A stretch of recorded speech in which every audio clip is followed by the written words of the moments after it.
Nous sommes dans le site docteurangélique.free.fr dans une série de leçons de philosophie réaliste à l'école du père Marie-Dominique Philippe. Et dans ces leçons de philosophie de l'art, je voudrais aborder la question suivante, la question du rapport entre l'art d'une part et d'autre part le domaine de la morale et aussi le domaine du sacré. À savoir, est-ce qu'on peut tout représenter? Est-ce qu'on peut tout faire dans le domaine à la fois des arts utilitaires, mais aussi des arts sacrés, ou des arts plutôt liés à la beauté? Alors je dirais que pour répondre à cette question, ce qu'on constate en premier lieu au niveau de l'analyse, analyse que pratiquent les intellectuels, c'est qu'il y a effectivement un ordre d'analyse tout à fait différent dans le domaine de l'art d'un côté et dans le domaine de la morale, ou dans le domaine de ce qui est sacré, de ce qui est la sagesse. Ce sont des analyses différentes, qui ne tournent pas autour du même principe. L'art utilitaire, elle est fondée sur un projet qui est pensé par des auteurs, et qui ont un but, c'est une utilité, justement, dans une œuvre qui doit aboutir à une efficacité. Et c'est vrai que dans leur analyse propre, dans leur domaine, coupé de tout autre domaine, ils n'ont à rechercher que l'efficacité la meilleure de leur œuvre. Donc si un ingénieur, par exemple, fabrique un nouvel ordinateur, il va améliorer l'efficacité de cet ordinateur. Il n'est pas là en train de penser, de savoir qui va se servir de cet ordinateur. Et s'il s'avère que quelqu'un s'en sert, par exemple, pour faire un meurtre, eh bien, ça ne le concerne pas en tant qu'ingénieur.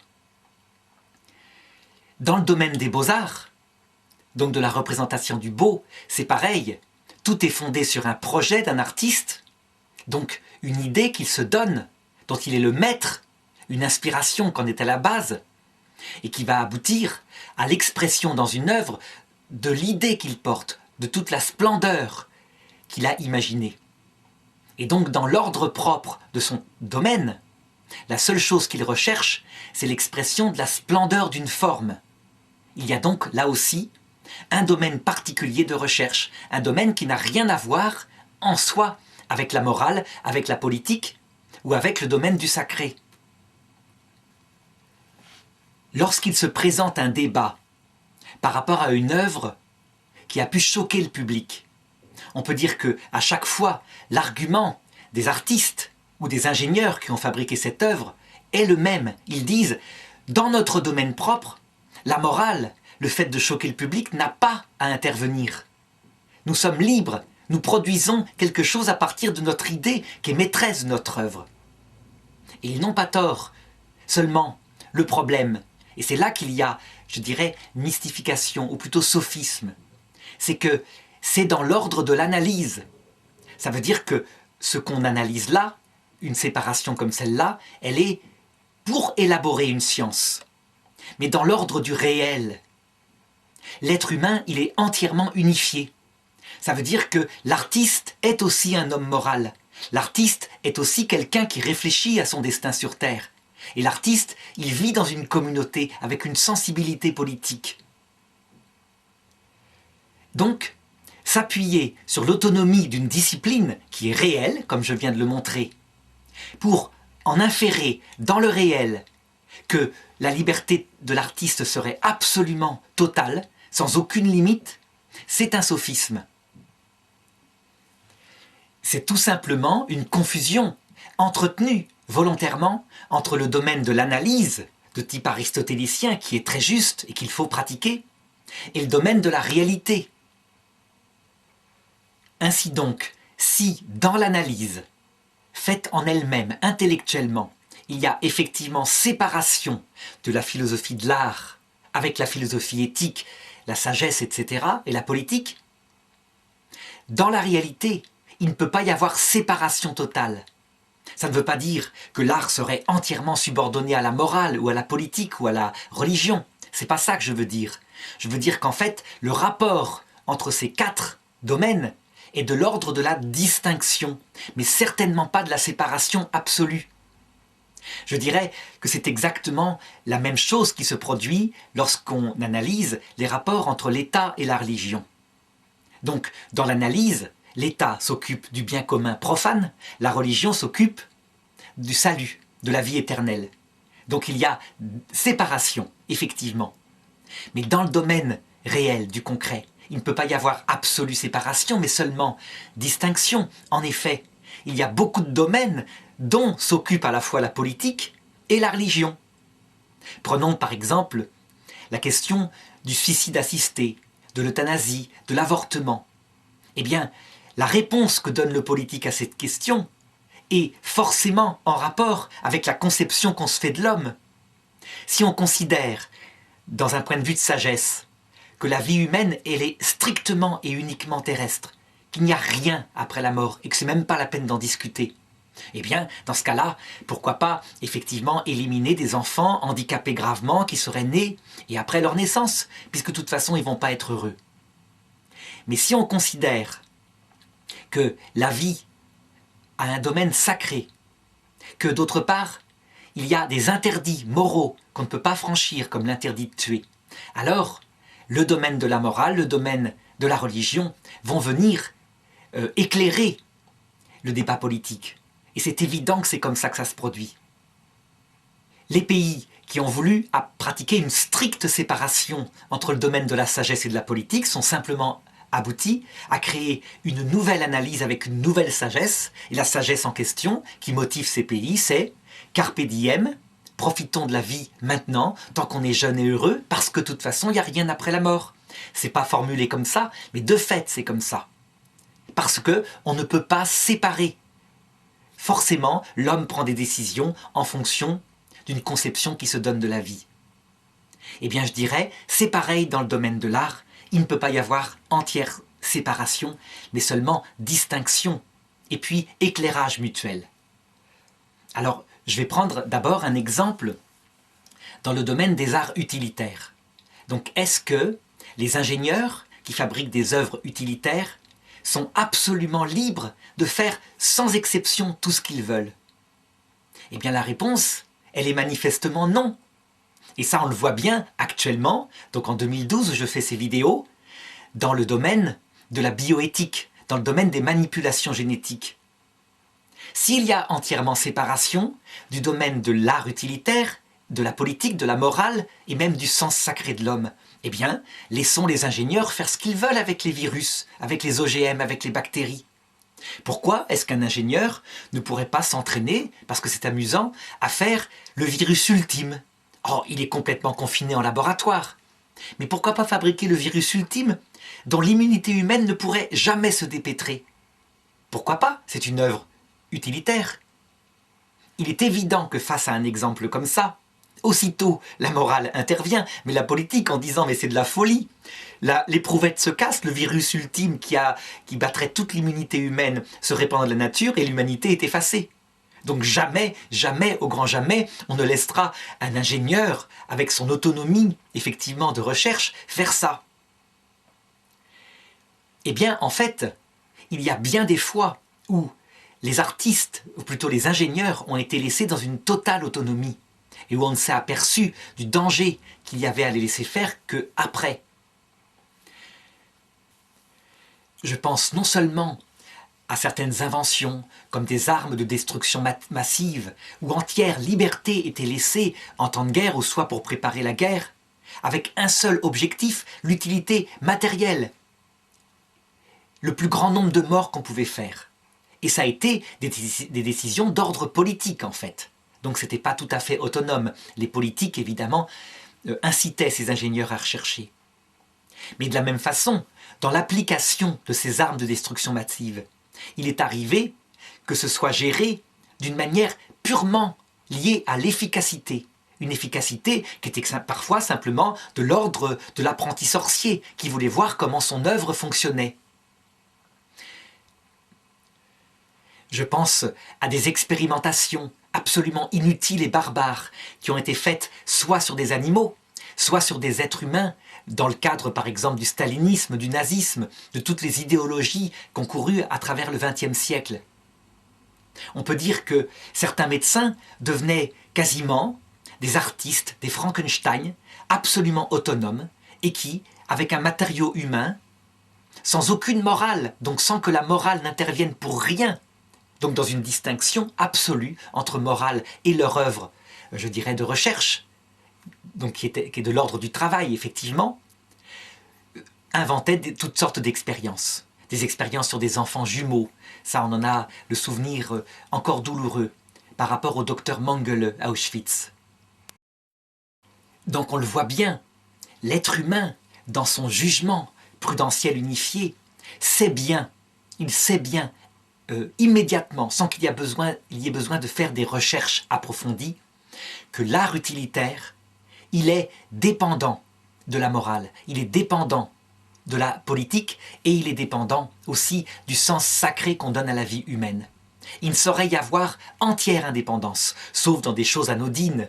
Donc améliorer l'efficacité des ordinateurs, ça je pense que effectivement on laisse une entière liberté. Il me reste maintenant à aborder la question du rapport des beaux-arts avec la morale, la politique et le domaine du sacré. Ce sujet-là, depuis mai 68 en Europe, a été particulièrement sensible. En effet, à partir de cette époque-là, les artistes, occidentaux principalement, ont prétendu abstraire complètement leur créativité de toute espèce de moralité et de toute espèce de respect par rapport aux sentiments du peuple chez qui ils habitaient. Ça a été une des abstractions qu'ils ont réclamées, avec d'autres abstractions comme l'abstraction de l'exigence de la forme pour exprimer la beauté, ou même de l'exigence d'une signification encore pour exprimer la beauté.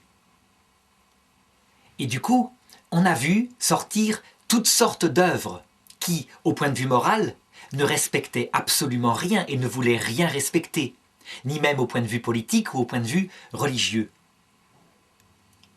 Alors on a vu certains artistes qui mettaient en scène de manière absolument crue le cadavre de victimes de meurtres, le visage étant parfaitement reconnaissable. Ça, c'est effectivement s'abstraire de toute morale, de tout respect par rapport aux parents. On avait vu, par exemple en France, un homme qui avait tué puis mangé sa propre petite copine, un Japonais. Et après, au Japon, pays aussi en perte de repères, était devenu un héros au point qu'il écrivait des livres de cuisine. On aurait dit que dans ce pays-là, le simple respect des familles, de la famille de la pauvre victime qui avait été tuée en Europe occidentale, ne comptait pas. Est-ce à dire que, ayant une autre culture, véritablement, ils admiraient quelque chose qu'avait fait ce criminel? Je ne pense pas du tout. Je pense que dans toutes les cultures, il y a des mamans qui ont des enfants qui deviennent étudiantes et qui n'aimeraient pas que leur enfant se fasse tuer et mépriser de cette façon-là. Dans l'ordre de la politique, on a vu la même chose. On a vu, par exemple, chez les dessinateurs satiristes, qui eux, en fait, dans certains journaux, faisaient de la politique. On a vu des dessins qui dépassaient parfois les normes. Je pense, par exemple, à cet accident de bus qui avait eu lieu sur une autoroute du sud de la France dans les années 80 et où 50 enfants avaient brûlé vifs. Et le lendemain, dans un journal de ce type-là, on voyait simplement un barbecue avec des enfants en grillade, etc. Donc on le voit, au plan de la sensibilité non seulement humaine profonde, donc ce qu'il y a de plus naturel au cœur humain, le rapport à ses enfants, mais aussi au point de vue politique. Ces artistes prétendaient ne pouvoir rien respecter, pouvoir ne rien respecter, je dirais plutôt. Et troisièmement, dans le domaine du sacré, ça, c'est quelque chose qui n'est pas nouveau par rapport au christianisme, mais qui est devenu assez nouveau par rapport à l'islam. Donc effectivement, les caricatures que subit le christianisme depuis, je dirais, le 19e siècle sont bien connues et elles ont été bien plus féroces à cette époque-là. Quoique parfois, elles n'attaquaient pas directement les mystères chrétiens, mais plutôt le cléricalisme, donc les curés, ce qui est tout à fait différent. On a vu apparaître, après mai 68, de véritables moqueries portant sur le domaine de la croyance la plus sacrée des êtres humains. Alors je pense en particulier, même si cette pièce a été défendue, à une pièce de théâtre sortie récemment où le visage du Christ, le visage du Saint-Suaire, était recouverte d'excréments au cours de la pièce. Donc effectivement, il y a sans doute une interprétation, certains ont dit qu'elle signifiait par là ce que subissait l'être humain dans ses souffrances et que le Christ avait subi. Et dans ce cas-là, il y a une intention artistique. Le Christ, effectivement, a subi tous les crachats, toutes les humiliations à la croix. Cependant, il y en avait d'autres qui véritablement avaient un but blasphématoire. Ça veut dire qu'on visait expressément à se moquer de ce qu'il y a de plus sacré dans la religion. Donc, par exemple, des chanteuses qui transforment le Christ crucifié en un symbole phallique. Je pense à des crucifix qui sont présentés au public dans un aquarium d'urine, dans le but effectivement de choquer. Lorsqu'il s'agissait de toucher au christianisme, qui était la religion donc occidentale, il n'y avait jamais de problème. On peut dire que le problème le plus grave qu'il y a eu dans toutes ces années, c'est, comment dirais-je, le fait que durant un film qui s'appelait « Je vous salue Marie » de Godard, un chrétien, un jeune chrétien de 17 ans, avait mis le feu à un fauteuil avec son briquet, un fauteuil du cinéma. Et ça s'était arrêté là, il y avait eu un peu de fumée. On peut dire que c'est le seul attentat. Lorsque, à un moment donné, on s'est dit qu'on pouvait pratiquer le même genre de blasphème par rapport au symbole de l'islam, la réaction a été évidemment tout à fait différente. Je pense par exemple en l'année 2011 où le journal qui s'appelait Charlie Hebdo a sorti des caricatures de Mohammed, le prophète des musulmans. Le lendemain, il y avait un incendie criminel qui était déclaré dans leurs locaux et tous leurs locaux brûlèrent. Alors il est évident que la réaction là est extrêmement violente, beaucoup plus forte que celle que peuvent faire les chrétiens, mais que de fait, après cela, les caricatures cessèrent parce que les assureurs, évidemment, ne voulaient plus prendre le risque d'assurer des bâtiments où il pouvait y avoir ce genre de réaction. Dans les deux cas, je pense que la réaction de ceux qui se sont sentis blessés par ce genre de dessin, d'œuvres d'art, est exagérée parce que violente. Et donc je voudrais manifester ici quelle est, selon moi, la position juste qu'il faut tenir lorsqu'il y a, je dirais, insulte par rapport à l'humanité, au point de vue moral, lorsque par exemple on met en scène la maternité en la bafouant, lorsqu'il y a insulte par rapport à la sensibilité politique d'un pays, par exemple si dans un pays de l'Est, on faisait des dessins satiriques sur le fait que des millions de personnes, pour des raisons de classe, ont été exterminées, ou si dans un pays comme la France, on faisait des dessins humoristiques sur les chambres à gaz ou sur la déportation par Pétain, en relativisant les choses. Et d'autre part, lorsqu'il y a des dessins blasphématoires qui viennent toucher à la foi profonde de certaines personnes. L'attitude extrême que je ne partage pas, c'est celle de la réaction violente. Par exemple, que l'hypersensibilité des musulmans face aux attaques que peuvent subir leur prophète Mohammed est une exagération qui, à long terme et à moyen terme, nuira profondément à leur religion. Donc qu'on se souvienne par exemple des premières caricatures qui étaient sorties sur le prophète Mohammed dans un journal, je crois, suédois ou un pays comme cela, et qui avaient provoqué, dans des pays arabes, un nombre incroyable d'églises, sans aucun rapport d'églises chrétiennes, mais qui étaient des pauvres chrétiens d'Orient, qui avaient été brûlés, et un certain nombre de chrétiens qui avaient été lynchés. Je pense que ces choses-là sont sur Internet, et que tôt ou tard, lorsque viendra la génération suivante, il y aura réaction violente, comme nous, en Occident, on a connu à la suite de la Seconde Guerre mondiale, dont les enfants, 20 ans plus tard, en mai 68, étaient violemment en rejet de toutes les valeurs qu'avaient défendues leurs parents pendant la guerre mondiale. Donc tout ce qui ressemblait au mot patrie était considéré comme nazi, fasciste. Eh bien, il se pourrait qu'un jour, par réaction aussi, parce que le monde est globalisé, les enfants de ceux qui ont fait ça et qui n'ont pas assez protesté contre ce genre d'attentat, prennent évidemment violemment les valeurs occidentales, c'est-à-dire les valeurs inverse parfois. L'autre extrême, c'est du côté des artistes, le fait qu'ils se permettent tout en estimant être dans leur démarche absolument libre. Je crois que là-dessus, ils se leurrent, ils oublient qu'ils sont êtres humains. Ils font, comme je l'ai dit tout à l'heure, une dichotomie entre leur vie d'artiste d'un côté, comme si elle n'était pas incarnée dans leur humanité totale. On ne peut pas s'asseoir totalement sur la sensibilité humaine dans ce qu'elle a de plus sacré. Et je parle bien au point de vue moral, au point de vue politique et au point de vue religieux.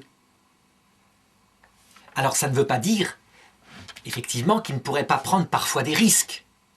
Mais ces risques-là doivent toujours être considérés, non pas en séparation totale avec ces domaines que je viens d'indiquer, mais plutôt en harmonie. Ça veut dire que leur prudence doit aussi considérer ces choses-là. Si je mettais un lien total, donc une dépendance totale de l'art par rapport à la morale, à la politique et au domaine sacré, je dirais que je ferais de l'artiste, qui parfois est un prophète, un chien en laisse de la morale, de la politique ou du domaine religieux. C'est pas ça que je veux dire. C'est que entre cette attitude-là qu'on a vue, par exemple, lorsque une idéologie particulière dominait, aussi bien lorsque l'Église catholique à une certaine époque dominait, que lorsque ça a été le nationalisme, le marxisme, le nazisme, etc. Je dirais que toute pensée dominante a tendance à faire de l'art son serviteur. Donc ça, c'est exagéré. Et l'autre extrême, qui consisterait à s'abstraire complètement de tout regard prudentiel par rapport à cela, il y a un juste milieu à trouver. Et il est facile de se rendre compte qu'à la fois il y a un rôle prophétique et en même temps une dépendance. Je vais prendre un exemple ancien parce que c'est beaucoup plus facile à traiter. Si, pendant la guerre 14 qui est donc une guerre nationaliste où une génération entière va se trouver hachée par des armes industrielles, si un artiste avait eu l'audace de faire certaines bandes dessinées comme on en voit actuellement et qui dénoncent la guerre, il est certain qu'il aurait profondément choqué, il aurait été traité de défaitiste. Donc il ne pouvait pas se permettre, par exemple, cette bande dessinée où on voit que les soldats sont identifiés à des rats dans des égouts, qui sont détruits, hachés, coupés, etc. Mais entre cette chose-là, qui a été produite après mai 68, donc quand c'était possible, et quelque chose qui serait plus subtil, il y a tout un jeu de possibilités pour l'artiste. Et ce jeu a été parfois décrit par des photos où on montre la réalité de la guerre et qui ont pu échapper à la censure, par des poèmes, par des écrits. On sait que juste après la guerre, il y a eu des romans qui ont véritablement manifesté ce que c'était que la guerre, et ceci tout en respectant l'époque, ça veut dire les anciens combattants, sans les mépriser, ils avaient quand même donné leur vie. Si je prends un exemple à notre époque contemporaine, eh bien je dirais que la sensibilité chatouilleuse, identique, par comparaison analogique avec ce que ressentait ce qui était sorti de la guerre 14, ce serait un art qui manifesterait la violence qu'est un avortement. Parce que, actuellement, la pensée commune, celle qui passe dans tous les médias, donc il faut bien voir qu'à chaque époque, il y a une pensée politique commune, en tout cas qui semble du politiquement correct, c'est que l'avortement serait la plus grande avancée du XXe siècle. Et donc, on ne peut pas aborder front comme ça, en tête, violemment, en montrant, je dirais, bille en tête, des photos d'embryons qui seraient déchiquetés, bien que certains le fassent, et que parfois ça fasse réfléchir. Par contre, il y a eu des grands dessins par des grands artistes. Je me rappelle par exemple de cette femme représentée sur une toile, une grande toile, cette femme dont il sort une larme de l'œil, c'est une femme qui visiblement a avorté, et dans la larme qui a une forme un petit peu comme une goutte, le dessin d'un enfant qui a disparu et dont elle se souvient visiblement. Je dirais que là, à la fois ça respecte la décision de cette femme qui a, dans la douleur, évidemment, chaque personne, je pense, ou peu de monde, avorte par plaisir, quoique si, il y en a qui le font vraiment parce que c'est plus facile que de prendre la pilule. Mais en tout cas, qui manifeste à la fois que cette femme est respectable, et en même temps la réalité de ce qu'elle a vécu dans son corps et dont elle se souviendra toute sa vie. On appelle ça maintenant, en psychologie, le syndrome post-avortement, qui était bien connu dans le temps, qui s'appelait le syndrome post-fausse couche. L'exemple que je prends ne peut pas empêcher, évidemment, que certains artistes, prophètes, soient extrêmement violents dans leurs œuvres par rapport à une chose qu'ils voudraient dénoncer. Mais malgré tout, je montre bien qu'il y a un regard prudentiel qu'il doit avoir. Un artiste qui serait fort, qui n'aurait pas peur pour sa vie, qui pourrait être prêt à mourir par rapport à une dénonciation qu'il ferait, c'est quelque chose de grand. Et on se souvient qu'il y a eu des gens comme ça qui l'ont fait. Par exemple, des soldats nazis, ou plutôt embauchés par les nazis pendant la Seconde Guerre mondiale, et qui, étant contraints par leur officier de fusiller par exemple des civils innocents, ont véritablement parfois arrêté, refusé de tirer. Je me rappelle d'une scène suivante qu'on m'avait racontée après le débarquement, où un soldat, voyant qu'on voulait tuer des innocents, posa son fusil, sortit de sa poche un nez rouge de clown, le mit, pour signifier par là à quel point tout ça lui paraissait folie. Et évidemment, aussitôt, il fut abattu par son officier d'une balle à la tête. Les villageois récupérèrent son corps, et encore actuellement, ils mettent des fleurs sur sa tombe, parce que grâce à eux, grâce à lui, certains des fusillés furent sauvés. Donc on le voit, lorsque je dis qu'il y a un lien entre morale, politique, le domaine sacré et l'art, ce lien, c'est un lien de dépendance, pas un lien de subordination de l'un sur l'autre. C'est plutôt un éclairage mutuel qui ne peut pas empêcher parfois des gestes véritablement prophétiques qui peuvent coûter la vie à l'artiste. Mais si l'artiste était un artiste désincarné, il ne penserait pas à cette question-là. Et c'est bien parce qu'il est un homme que dans certains cas, il sait que son art lui coûtera sa vie. Alors donc, si je résume, je défends une position qui n'est ni l'autonomie absolue de l'art, ni sa dépendance totale par rapport au domaine que j'ai indiqué. C'est une position médiane d'éclairage mutuel. Comme toujours, les choses doivent marcher en harmonie, comme les doigts de la main. Maintenant, il me reste à aborder un petit domaine qui peut éclairer tout ça.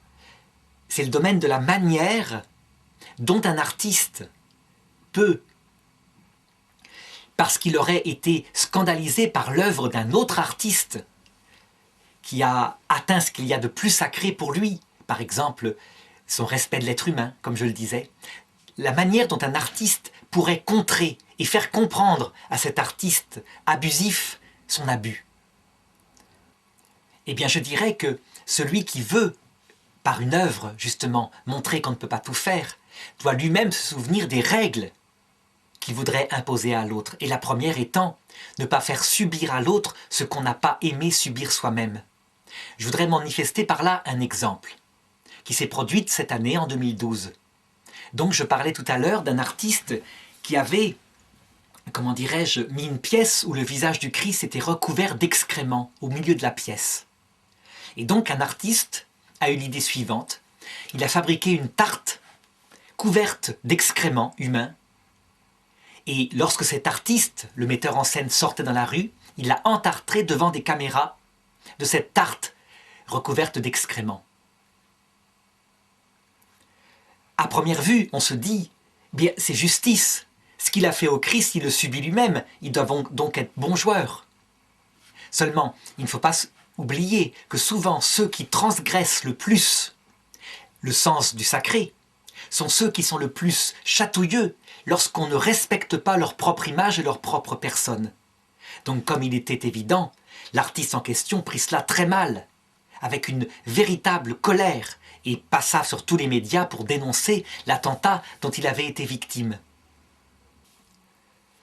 Personnellement, je ne partage pas cette manière de faire, parce que je trouve que l'artiste qui a eu cette idée, fort judicieuse a priori, en réalité, il se met au même niveau que l'artiste qui le premier l'avait provoqué. Donc il utilise les mêmes armes, ce qui veut dire que lui non plus ne respecte pas ce qu'il y a de plus sacré, à savoir son frère. même pécheur, qu'il peut reprendre en face, mais qu'on ne peut pas humilier de cette façon-là. Je dirais que dans ce domaine-là, très difficile pour contrer ces abus, le mieux, de toute façon, c'est d'utiliser l'humour, mais un humour qui porte. Et le problème de l'humour dans ce domaine-là, c'est que ça touche à des domaines qui ne sont pas du tout amusants, qui sont au contraire fort sensibles. Donc, la plupart du temps, il faut bien se rendre compte, l'humour se plante et n'est pas amusant. Donc cette histoire de tarte que je viens de raconter, finalement, sans doute que le jeune qui en a eu l'idée l'a fait dans un cadre d'humour. Et évidemment, ça ne s'est pas transformé en humour, mais dans une leçon profonde sur la vie, sur le respect de l'image d'un homme, etc. et sur le respect de l'image du Christ. Ne fais pas à autrui ce que tu ne voudrais pas toi-même subir. Je voudrais seulement, malgré tout, rapporter une petite histoire qui m'a beaucoup amusé, mais qui, évidemment, touche à quelque chose qui n'allait pas insulter ce qu'il y a de plus sacré dans l'homme. Je parlerai plutôt d'un art de type commercial qui a été de cette façon-là brocardé, et vraiment de manière amusante. Il s'agit d'un artiste qui exposait l'une de ses grandes œuvres qui valait peut-être quelque chose comme 1 million d'euros et qui représentait une toile blanche sur fond blanc représentant du blanc. Alors évidemment, les gens, un petit peu snobs, s'extasiaient devant un tel dépouillement. Et une artiste japonaise prépara son coup. Le matin, elle se mit du rouge à lèvres, elle s'approcha de la toile et en plein milieu, elle lui fit un bisou. Et sur la toile, évidemment, était marqué, et cette fois de manière définitive, parce qu'elle avait sans doute choisi un produit qui était très solide, ses lèvres. Alors elle fut aussitôt arrêtée par la police, alarme dans le musée, etc., destruction d'œuvres, mise en procès, et elle se défendit en disant qu'elle avait voulu exprimer son amour pour cette œuvre à travers sa propre créativité. On peut dire que là, véritablement, il y a quelque chose d'amusant. Mais malgré cela, on le constate, malgré le caractère amusant de ce que fit cette artiste japonaise, cela ne fut pas du tout pris comme quelque chose d'amusant par l'artiste et par la justice qui la condamna lourdement. On le voit, il y a véritablement un domaine fort chatouilleux, même quand on touche à n'importe quoi, c'est-à-dire une œuvre qui ne vaut rien du tout. Cet exemple manifeste à quel point il est difficile de faire une œuvre qui utilise l'humour et qui manifeste les abus que j'ai indiqués. C'est pourquoi, de manière beaucoup plus réaliste que l'humour, je pense que les artistes qui veulent contrer tout ce qui est de l'ordre du blasphème contre l'humanité, blasphème contre le sacré aussi, doivent plutôt utiliser leur imagination de respect d'humanité et de respect du sacré. Je me souviens par exemple d'une œuvre que je n'ai jamais retrouvée, mais qui était sortie dans les années 80, à une époque où en France, on considérait que Adolf Hitler était le mal absolu et que Staline, Lénine, tous ses successeurs, Mao, je dirais même Pol Pot, étaient des héros du respect du peuple. Et on considérait les crimes d'Hitler comme étant les plus sordides du monde, tandis que les exterminations de classe de ces grands dirigeants communistes étaient compris par la vulgate politique de l'époque. Et c'était une œuvre qui mettait en parallèle les exterminations de race et les exterminations de classe dans la même œuvre. Et c'est quelque chose qui avait, je pense, scandalisé à l'époque, mais malheureusement je n'en ai pas trouvé de traces. Donc peut-être que quelqu'un sait de quoi je parle. Toujours est-il que là, au point de vue artistique, c'est quelque chose de fort, parce que ça manifeste que tout peuple qui est exterminé, quel qu'en soit le motif, subit un génocide, et qu'on ne saurait réduire le génocide à des génocides de race ou de nationalité. Il est possible que ce genre d'œuvre forte n'ait pas encore eu toute la publicité qu'il fallait, parce que même maintenant, en 2012, je fais cette vidéo, on peut dire que beaucoup de journalistes, beaucoup d'intellectuels, à cette époque-là, soutenaient fortement le communisme et pensaient que de l'autre côté du rideau de fer, c'était véritablement le paradis. Ils n'ont jamais fait leur repentir par rapport à cette idéologie politique, comme le fit par exemple un Yves Montand, très tôt, lorsqu'il se rendit compte de la vérité. Cet exemple, il manifeste encore une fois, comme quoi l'art n'est pas séparable de l'homme, et que donc une pensée politique qui n'est pas guérie, donc la guerre froide n'est pas guérie, eh bien elle influence, je dirais, la publicité qu'aura une œuvre forte de ce type-là. Alors je terminerai par une considération chrétienne, puisque je suis dans une série de leçons qui permettent de lire saint Thomas d'Aquin. Comment est-ce que doit être traité par les chrétiens le blasphème qui atteint le Christ ou sa mère, la Vierge Marie, ou encore les saints? Est-ce qu'on peut utiliser ce genre d'armes par rapport à cela? Eh bien, je dirais que dans ce domaine-là, il y a quelque chose de particulier, quelque chose qui n'existe quasiment nulle part ailleurs, sauf peut-être chez le fondateur des soufis, qui lui-même fut mis à mort à cause de sa religion. Je dirais que le Christ a voulu, visiblement, subir lui-même, en tout cas c'est la foi des chrétiens, tous les blasphèmes possibles, les crachats, les humiliations. Je dirais qu'à la croix, véritablement, on voit se réaliser le fameux sketch des inconnus dans les années 90. Les pharisiens s'approchent, les prêtres, et lui disent « Alors, tu es le Messie, descends donc de ta croix, montre-nous que tu es Dieu, décloue-toi ». C'est véritablement quelque chose où il devait s'amuser, il devait rigoler. Je dirais donc que tous les blasphèmes qui portent sur cette image du Christ ou de la Vierge, image la plus sacrée, qu'on ne peut pas convaincre de péché, personne ne trouve dans son message quelque chose de ridicule, de violent, de contre-nature. Eh bien, il se peut que ces blasphèmes-là, loin de salir le visage du Christ, le construisent dans la conscience profonde. Oh, médiatiquement, il y a du rire, les gens s'amusent. Mais en réalité, la brebis qui n'ouvre pas la voie, qui se laisse tondre et mener à l'abattoir, eh bien, elle a un impact sur les consciences profondes qui est beaucoup plus grand. Je dirais que c'est de la même façon, parce qu'on est allé très loin dans l'humiliation et l'extermination d'un peuple comme le peuple juif, que maintenant, sa noblesse s'est révélée face au monde entier. Parce que, dans l'Holocauste qu'il a subi, il aurait pu, après, se venger beaucoup plus violemment qu'il ne l'a fait. Et il l'a fait avec dignité. Il a cherché quelques grands criminels qui ont été exécutés. Et puis après, il a appliqué dans son État, il a essayé d'appliquer dans son État des valeurs démocratiques. De se défendre quand il était attaqué, mais de ne pas profiter des avantages militaires qu'il avait tout au long de cette histoire. Donc profondément, il y a quelque chose que les gens admirent, parce que la réaction est digne. Et bien de la même façon, je pense que c'est la meilleure arme pour défendre le visage du Christ.